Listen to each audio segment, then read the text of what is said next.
Hindi pedagogy class 17। First question आपके सामने, पढ़िए, जवाब दीजिए।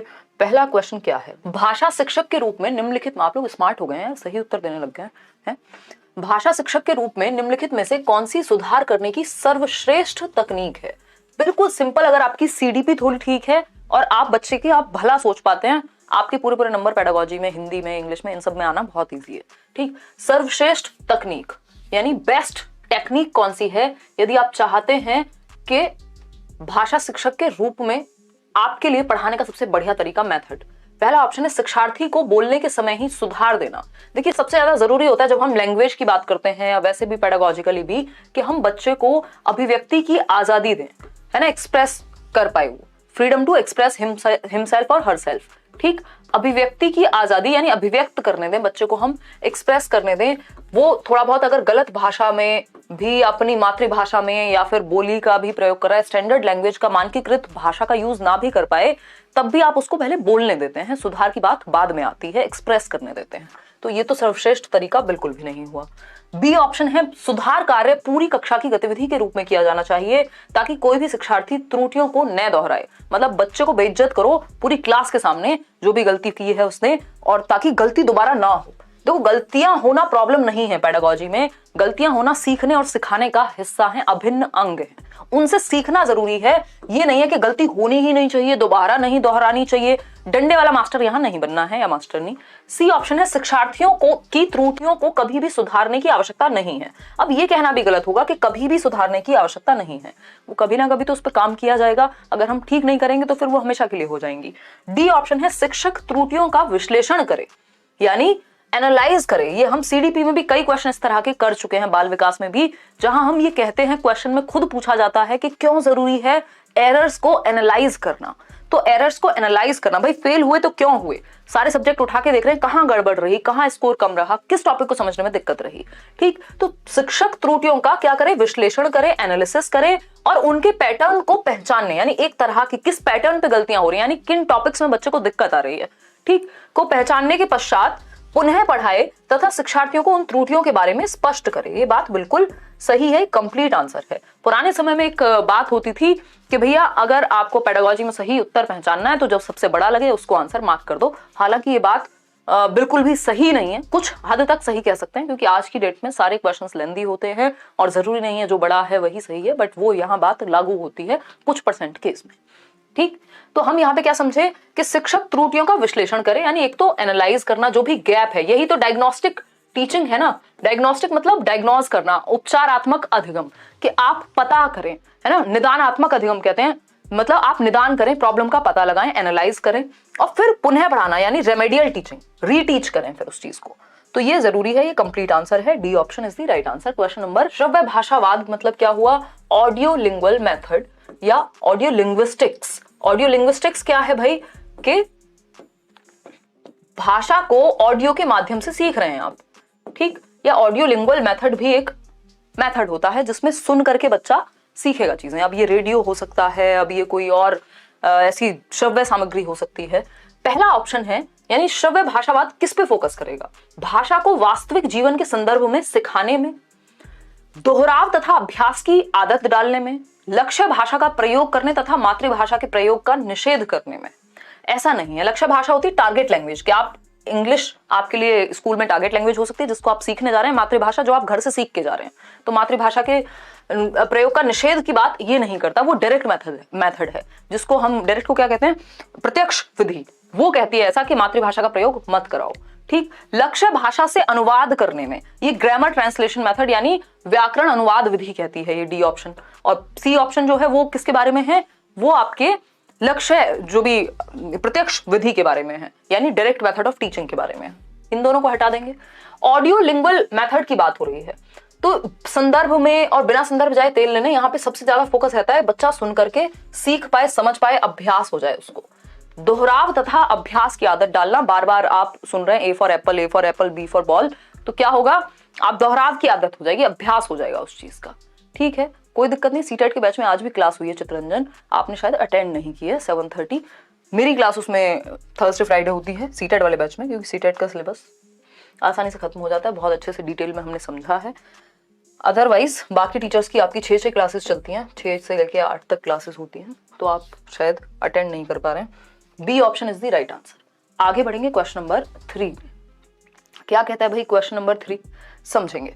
क्वेश्चन नंबर 3 कहता है एक भाषा शिक्षक के रूप में, यानी आप क्या हैं, एक लैंग्वेज टीचर हैं, लैंग्वेज पढ़ाते हैं बच्चों को, ठीक है। भाषा शिक्षक के रूप में हमें अपने विद्यार्थियों में शब्दकोश के सफल प्रयोगकर्ता की आदत डालने का प्रयास करना चाहिए।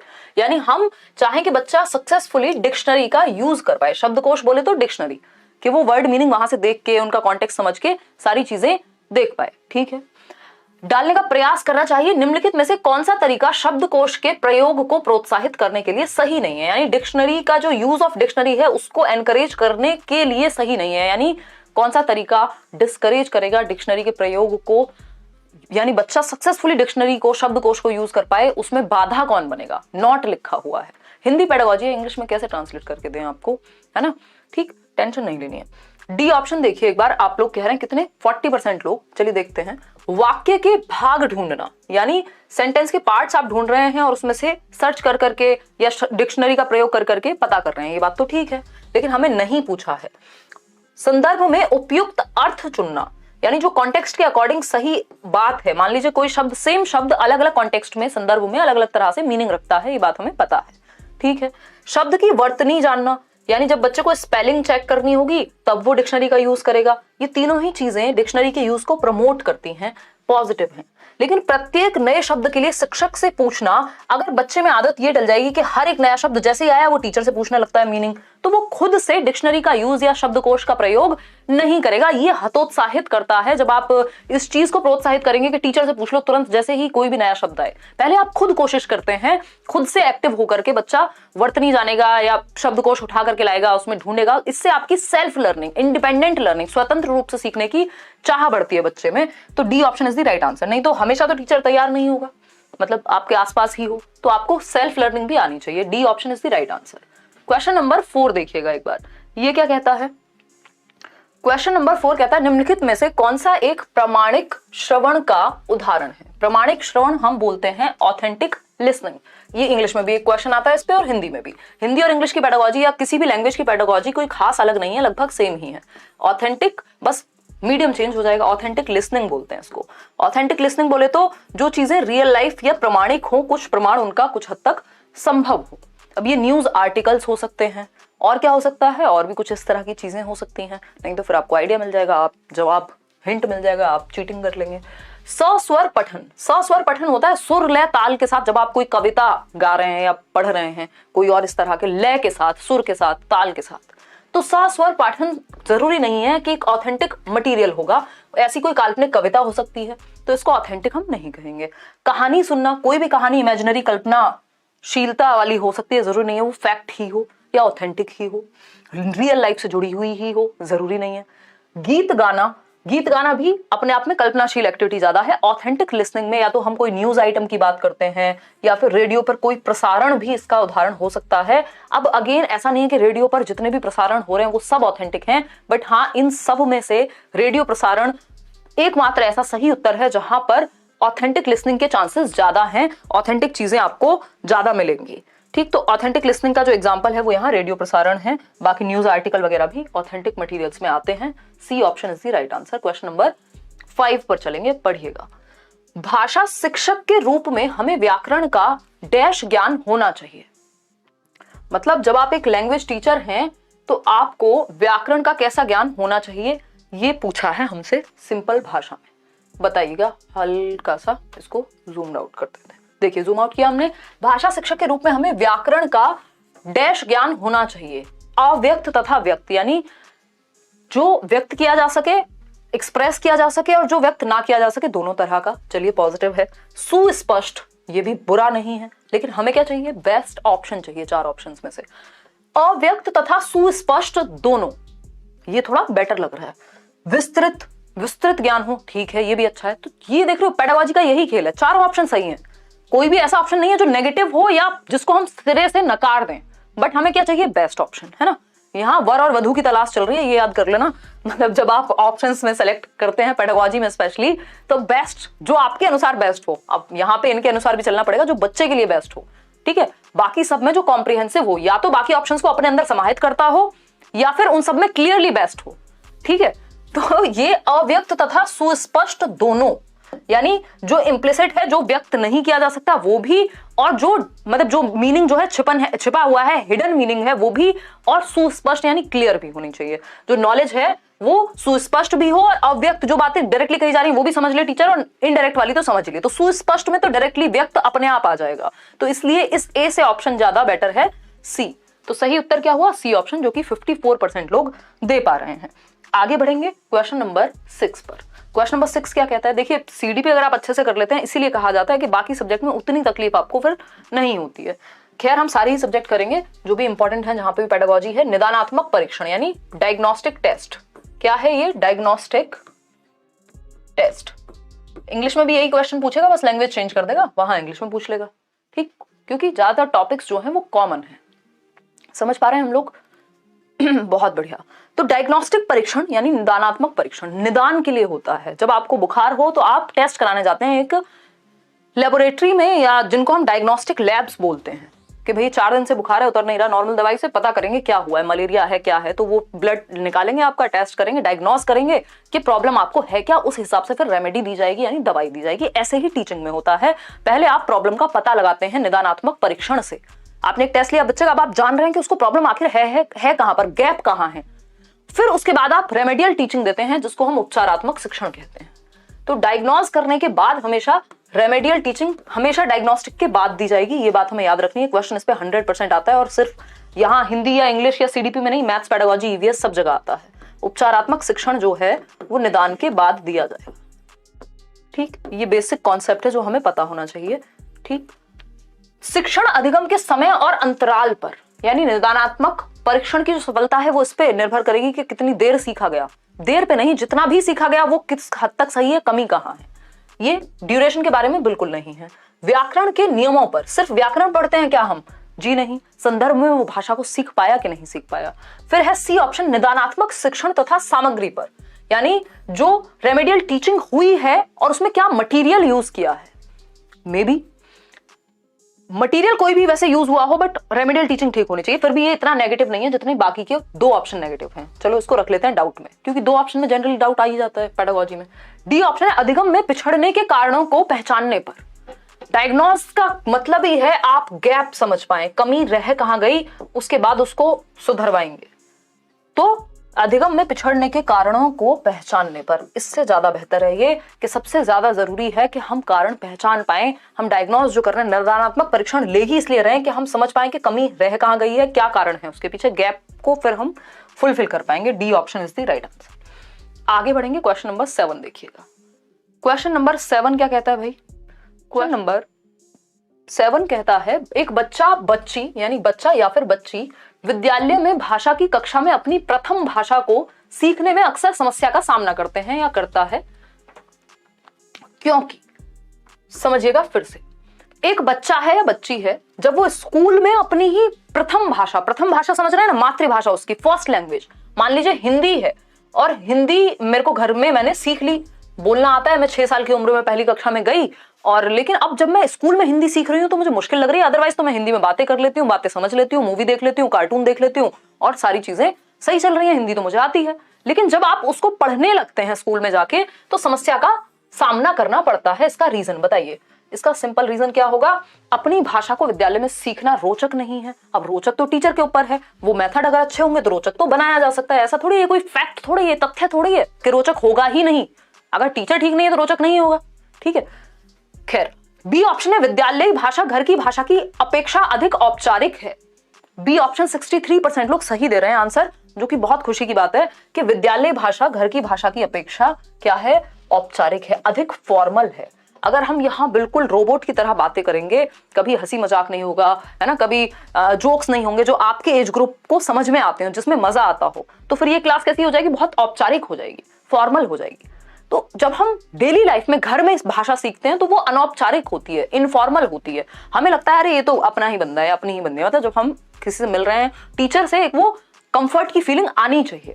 ठीक, तो वो ज्यादा औपचारिक अगर हो जाएगी, ज्यादा रूल्स हैं वहां पे, नियम कायदे कानून ज्यादा हैं, प्रॉपर एक पैटर्न है, तो इसलिए कई बार मुश्किल लगती है घर की भाषा से स्कूल की भाषा चाहे भाषा सेम ही क्यों ना हो, ठीक, क्योंकि वहां आप नियम कायदे कानून तौर तरीके टीचर मेथड्स और बुक वगैरह के थ्रू सीख रहे होते हैं। फॉर्मली लैंग्वेज को औपचारिक ज्यादा है, इसलिए ऐसा होता है। बच्चा या बच्ची अपनी उस भाषा को जानता है या जानती है तथा विद्यालय में उस भाषा को पुनः सीखने में कोई तथ्य नहीं है। ऐसा नहीं है कि कोई फायदा नहीं है दोबारा सीखने में क्योंकि वो जानता है। भाई बहुत सारे ग्रामर के व्याकरण के नियम होते हैं या बहुत सारी बातें होती हैं भाषा के बारे में। हिंदी आपने सीख ली घर में मातृभाषा के रूप में, बट उसके बारे में जानते आप प्रॉपर कहाँ है, स्कूल में जाकर के। तो विद्या ऐसा नहीं है कि इसमें कोई फैक्ट नहीं है, आप प्रॉपर सीख पाते हैं भाषा को। विद्यालय में उस भाषा को सीखना कठिन है, ये भी कोई फैक्ट नहीं हुआ। तो बी ऑप्शन जो है वो सही कारण है कि इसलिए कठिनाई होती है क्योंकि ज्यादा फॉर्मल होती है जब आप उस लैंग्वेज को विद्यालय में सीखते हैं। कहानी सुनाना विद्यार्थियों की सहायता करता है, यानी जब आप स्टोरी सुना रहे हैं कोई उनको, है ना, वाचन कर रहे हैं किसका, कहानी का सुना रहे हैं बेसिकली, इससे क्या सहायता मिलेगी बच्चों की, अनुशासन में बैठने में, मे बी कक्ष में एकाग्र होने में, हो सकता है भाई उनका ध्यान पहुंच जाए, एकाग्र हो जाए, वो ज्यादा अटेंशन पे कर पाए, इंटरेस्टिंग कहानी है आपकी, स्टोरी है, ठीक है। कक्षा के वातावरण का आनंद लेने में, ये बात भी सही है। अपनी कल्पनाशीलता का विकास करने में। अब देखो यहाँ चारों ऑप्शन सही हैं, पॉजिटिव हैं, कोई बच्चे की बुराई की बात नहीं कर रहा, लेकिन जो सबसे ज्यादा बच्चे को एक्टिव रखे, सक्रिय हो, जहां बच्चा सौरभ पांडे, और जिसमें बच्चे का ज्यादा भला हो, तो ज्यादा भला कहां है, अपनी कल्पनाशीलता का विकास करने में है। देखो अनुशासन, एकाग्रता, आनंद तीनों हो जाएंगे यदि बच्चा अपनी कल्पनाशीलता का विकास करेगा या उसका ध्यान, उसको इंटरेस्ट उस चीज में आ रहा होगा, ये बाकी तीनों चीजें अपने आप आ जाएंगी। और बच्चे का जो विकास है वो कब बेहतर होगा, सिर्फ आनंद लेने में, कल्पनाशीलता में, इमेजिनेशन पावर अगर उसकी अच्छी हो रही है तो वो बहुत सारी चीजें खुद से सृजनात्मक बनेगा, क्रिएटिव बनेगा। बच्चे का ज्यादा भला डी ऑप्शन से होगा, बाकी के तीनों से कम है इस डी के मुकाबले, तो ज्यादा बेहतर ऑप्शन डी हुआ। आगे बढ़ेंगे नेक्स्ट क्वेश्चन पे। क्वेश्चन नंबर 9 देखिए, निम्नलिखित में से कौन सा तरीका विद्यार्थियों के लेखन कौशल का आकलन करने के लिए सर्वश्रेष्ठ है, यानी उनकी राइटिंग स्किल्स को असेस करने के लिए, बच्चे की राइटिंग स्किल्स को कि वो लिखता कितना बेहतर है, इसका आपको असेसमेंट करना है, आकलन करना है, जानना है इस बात को कि कौन सा बच्चा कितना बेहतर तरीके से लिख पाता है। तो इसके लिए कौन सा तरीका बेस्ट होगा। पहला ऑप्शन है हमारे पास, पाठ्यपुस्तक के पाठ पर आधारित प्रश्नों के उत्तर देना। ये सबसे बोरिंग है।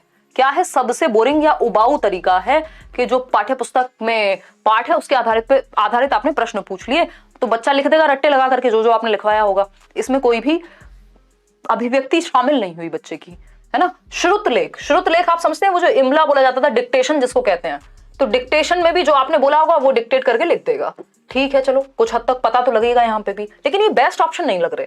अपने अनुभव लिखना, इससे बढ़िया कोई आंसर नहीं हो सकता कि जब बच्चा अपने रियल लाइफ, आपने वास्तविक जीवन से जोड़ दिया नॉलेज को, है ना, रियल लाइफ जो उसके अनुभव है। मान लो गर्मियों की छुट्टी में कहीं घूमने गया था, तो अब वो वहां पे सही वर्तनी का भी प्रयोग करेगा। ये आप एक तो उसकी अभिव्यक्ति जांच पाएंगे, सबसे ज्यादा जरूरी है कि आप बच्चे की अभिव्यक्ति जांच पाएं कि वो एक्सप्रेस अपने आप को कितने अच्छे से करता है, तो उसमें उसने कैसे लिखा है, उसकी जो लेखन शैली है वो समझ पाएंगे आप, कहाँ कॉमा, कहाँ वर्तनी ठीक यूज हुई है, सारी बातें समझ में आ जाएंगी। और सबसे इंपॉर्टेंट बात, वो अभिव्यक्त कितने अच्छे से करता है आपको, वो आपको समझ आ जाएगा।